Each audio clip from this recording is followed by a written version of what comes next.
Burden type का नहीं रहेगा कि जिससे आप 4 साल के बाद आप नौकरी छोड़ भी सकते हैं। 4 साल में अगर कोई दूसरे क्षेत्र में भी जाना चाहता है तो जा सकता है।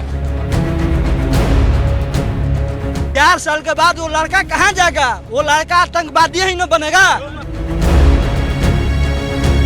4 साल छोड़ने के बाद भी पेंशन देने के लिए बोल रहा है, तो एक बार दे सकता है तो बेरोजगारी से अच्छा ना है 4 साल ही दे। सरकार भी अच्छा काम करे तो 2 साल के लिए रहेगी, नहीं तो सरकार भी नहीं रहेगी।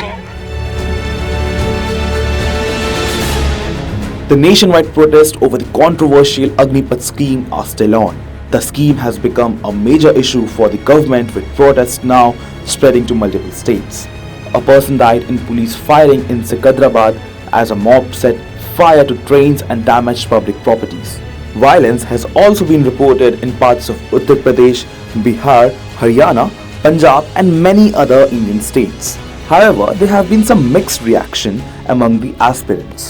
While some say that the scheme will act as a lifeline for those who want to take an alternative career, on the other hand, many are unhappy about the uncertainty of their future after 4 years. Agnipath scheme को लेकर जो छात्रों में, खास करके युवा जो army की तैयारी कर रहे थे बहाली की, उसमें काफ़ी रोष है। और खास करके जो प्रदर्शन आज पटना सहित पूरे बिहार में जो प्रदर्शन दिखा है, उसके पीछे क्या वजह है, छात्र क्या सोच रहे हैं, उनके मन में क्या कुछ सवाल है, हम सीधे उनसे बात करते हैं। 4 साल के पीछे मंशा है सरकार की कि हम पेंशन को रद्द कर दें, और साथ साथ युवा जो 4 साल बाद निकलेंगे अपनी मेंटली प्रेशर के साथ निकलेंगे और बहुत से अनहोनी घटना कर देंगे। लेकिन सरकार तो ये कह रही है कि उनको फिर पारा मिलिट्री में हो, फिर स्टेट पुलिस में भी उनकी बहाली की बात सरकार की तरफ से सरकार कह रही है, तो लिख कर तो नहीं दे रही है ना कि जैसे हम वहाँ से आए तैसे हमको उसमें सिलेक्शन हो जाए, हमको फिर से कंपटीशन में लड़ना पड़ेगा। हम यही चाहते हैं सरकार से कि जिस तरह इस पेंशन रद्द करने के पीछे सरकार का ही मंशा है कि हमारा मतलब कि अर्थव्यवस्था सुधर जाए, जो कि ये सरासर गलत है। बर्डन टाइप का नहीं रहेगा कि जिससे आप 4 साल के बाद आप नौकरी छोड़ भी सकते हैं। पहले क्या होता था कि बर्डन होता था, बॉन्ड होता था उसका, कि मतलब आप उसको देना पड़ेगा आपको, मतलब कि अगर पहले छोड़ते हैं तो इससे क्या होगा कि 4 साल में अगर कोई दूसरे क्षेत्र में भी जाना चाहता है तो जा सकता है। तो कहा जा रहा है कि जो पैसा दिया जाएगा रिटायरमेंट के बाद भी पैसा दिया जाएगा, और उसके बाद आपको मिलिट्री में जो पारा मिलिट्री फोर्सेज है, स्टेट गवर्नमेंट की पुलिस है, इन लोगों में आपको प्राथमिकता दी जाएगी। ऐसी बात तो सरकार रिटायरमेंट कहाँ बोल रही है? हमारी पैसा काट के हमरो दे रही है, पैसा उसमें काट रही है ना। 10 लाख में क्या होगा, उसमें से आधा कलेक्शन तो मेरा है। उसमें सरकार के पीछे क्या मंशा है? मतलब युवा को बेरोजगार करे, बेरोजगारी तो और बढ़ जाएगी इसमें। और नियत खराब है सरकार इसके पीछे युवा का फीडबैक नहीं ली है और ना ही किसी का फीडबैक ली है, इसलिए हम लोग आक्रोश हैं। बहुत अच्छा है, जैसे में बेरोजगारी का भी माहौल भी देख रहे हैं, उसके अनुसार अच्छा ही है कि 4 साल बाद अगर उम्मीद करने के बाद अगर छोड़ भी सकता है, तो सुने हैं कि 4 साल छोड़ने के बाद भी पेंशन देने के लिए बोल रहा है, तो एक बार दे सकता है तो बेरोजगारी से अच्छा ना है 4 साल ही दे। सरकार डीओडी लगाकर 4 साल के बाद रिटायरमेंट कर दे रही है। मेरा ही 30% पैसा काट कर और बोल रही है कि हम रिटायरमेंट दे रहे हैं 10 लाख रुपया, मेरा आधा पैसा काट कर रिटायरमेंट दे रहे हैं। बिहार झारखंड वाला जो एरिया है, यहाँ सबसे ज़्यादा प्रेफरेंस दिया है था गवर्नमेंट जॉब को, ये हर कोई जानता है। और हम लोग के लिए सबसे अच्छी बात यही है कि हम लोग, और यहाँ का रिजल्ट भी सबसे ज़्यादा अच्छा है, चाहे वो सिविल सर्विस हो या जनरल कंपटीशन हो, तो ये हम लोग के लिए बहुत बड़ा पॉजिटिव पॉइंट है। एक विधायक का रिटायरमेंट वो होता है, वो चुनाव हार जाता है, उसको 50-60 हजार रुपया दे देते हैं मंथली। जो किसान का बेटा है, रात दिन मेहनत कर रहा है, उसको आप पैसा नहीं दीजिएगा।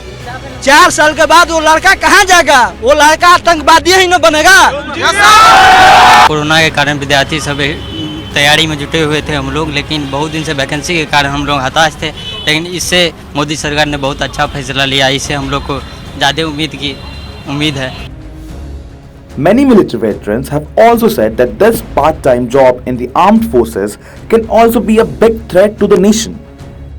मैं आपके माध्यम से सरकार से एक रिक्वेस्ट करता हूँ, ठीक है, आप बोल रहे हैं कि हमें 25% चाहिए, 75%, आप किस बेस पे लेंगे? एक तो मनसा बाहर कीजिए। आप बोल रहे हैं कंपटीशन, किस बेस पे कंपटीशन? सब तो सर एक्सीलेंट ही जाएंगे ना वहाँ पे, सब तो शरीर से फिट, रनिंग से फिट, एजुकेशन से फिट, तभी ना आप उनको लेंगे। तो किस आधार पर फिर 25% बाहर करेंगे? और जो 75% करेंगे सर, वो हो सकता है कि हमारे सेना के लिए, हमारे देश के लिए एक घातक साबित होंगे, घातक होंगे।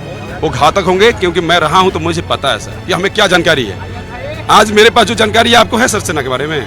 मैं भारतीय सेना से रिटायर 16.5 साल जॉब करके हुआ सर। मैं 3.5 साल ट्रेनिंग किया था, फर्स्टली हम टेक्निकल से गए थे तो 3.5 साल ट्रेनिंग किए, लेकिन जब हम ट्रेनिंग करके जब वहाँ से निकले तो हमें यूनिट को समझने में 5 साल लग गया। हमारे हथियार को, हमारे इक्विपमेंट को, अपने यूनिट को समझने में, अपने बटालियन को समझने में, अपने सेक्शन को समझने में मुझे 5 साल लग गया। तो आप इन 4 सालों में कैसे समझाएंगे सर?